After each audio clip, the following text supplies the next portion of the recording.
Sampurasun. Siapa yang tidak kenal Mang Koko?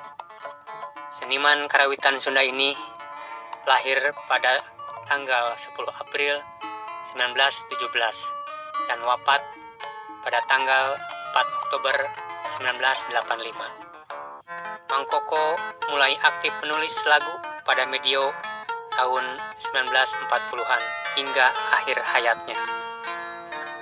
Mang Koko menghasilkan kurang lebih 1000 lagu, namun yang berhasil diarsipkan sekitar 500 judul lagu.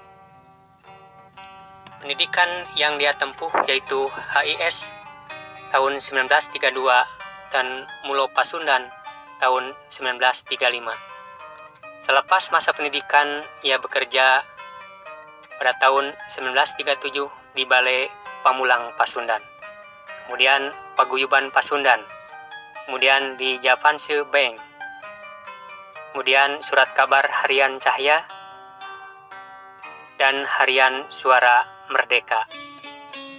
Setelah itu, ia bekerja di Jawatan Penerangan Provinsi Jawa Barat dan menjadi guru, kemudian menjadi Direktur Konservatori Karawitan Bandung atau KOKAR tahun 1961 sampai 1973. Kemudian menjadi dosen luar biasa di Akademi Seni Tari Indonesia ASTI Bandung yang sekarang menjadi ISBI. Bakat seni yang mengalir dari ayahnya sebagai juru mamaos, Ciawian dan Cianjuran. Kemudian ia belajar sendiri dari seniman-seniman ahli karawitan yang sudah ternama, dan kemudian dia mendalami hasil karya dari seorang ahli musik Sunda yaitu Raden Mahyar Angga Kusumadinata. Mang Koko merintis berbagai perkumpulan kesenian, di antaranya Jenaka Sunda Kanca Indihiang tahun 1946, Taman Murangkalih tahun 1948, Taman Cangkurileng tahun 1950, Taman Setiaputra tahun 1950, Ganda Mekar tahun 1950, Gamelan Munding Laya tahun 1951, dan Taman Bincarung tahun 1958.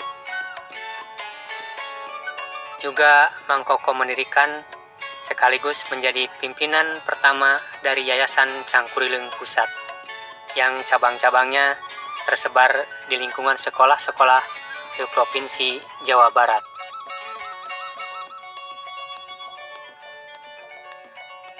Tidak hanya lagu-lagu kawih, tapi dalam bidang seni drama dan gending karesmen yang dia ciptakan dengan karyanya di antara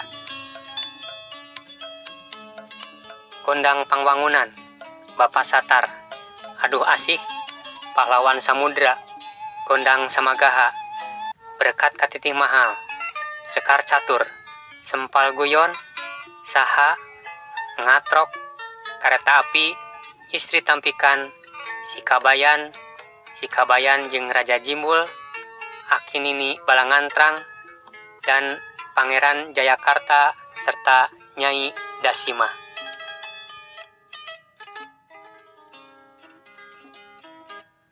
Dalam membuat karyanya, kadang-kadang Mang Koko suka sembunyi-sembunyi karena banyak yang menentang, yang dianggap merusak patokan karawitan.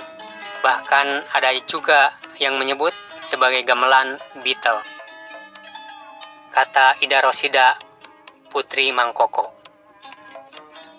Lebih lanjut, Ida Rosida mengungkapkan dalam penelusuran lebih jauh, kreasi Wanda Anyar justru tidak merusak patokan karawitan Sunda.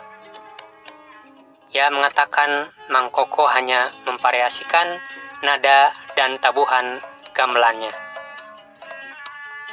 Sebagai bentuk penghargaan dan dedikasinya terhadap kesenian Sunda, pemerintah menganugerahkan Piagam Wijaya Kusuma, yaitu pada tahun 1971, sebagai tokoh pembaharu musik Sunda dari pemerintah pusat dan berbagai piagam yang dia terima. Cag.